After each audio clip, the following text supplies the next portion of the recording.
কি ব্যাপার হুজুর, আপনি ইট দিয়ে এইভাবে আমার আঘাত করলেন কেন? আমি আপনাকে আঘাত করলাম কই? আমি তো আপনার প্রশ্নের উত্তর আপনাকে দিলাম। আমি আপনাদের 4টা প্রশ্ন করব। যদি 4টা প্রশ্নের সঠিক উত্তর দিতে পারেন আমি ইসলাম ধর্ম গ্রহণ করব, আর যদি না দিতে পারেন আমি আপনাদের যা বলবো আপনাদের তাই করতে হবে। আচ্ছা ঠিক আছে, আপনি প্রশ্ন করেন।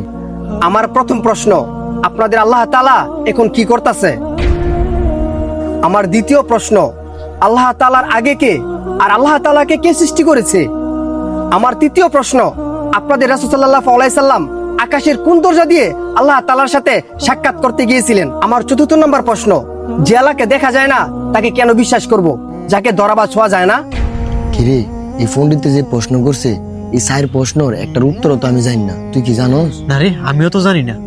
ভাই আপনি কি জানেন? আমিও তো জানি না। কি হলো ভাই, আপনারা চুপ করে রয়েছেন কেন? আমার 4টা প্রশ্নের উত্তর দিতে পারবেন না? ভয় পাইছেন নাকি?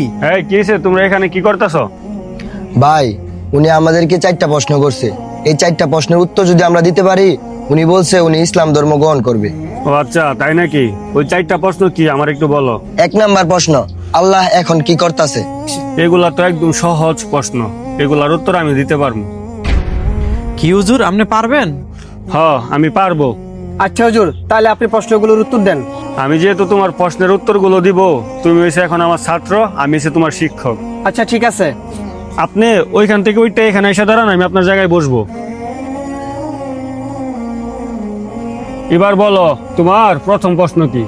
আমার প্রথম প্রশ্ন হলো, আল্লাহ তাআলা এখন কি করতেছে? তোমার মতো বলদ রে এখান থেকে উড়াইয়া আমার এখানে বসাইছেন। আপনার দ্বিতীয় প্রশ্ন কি বলেন আমাকে।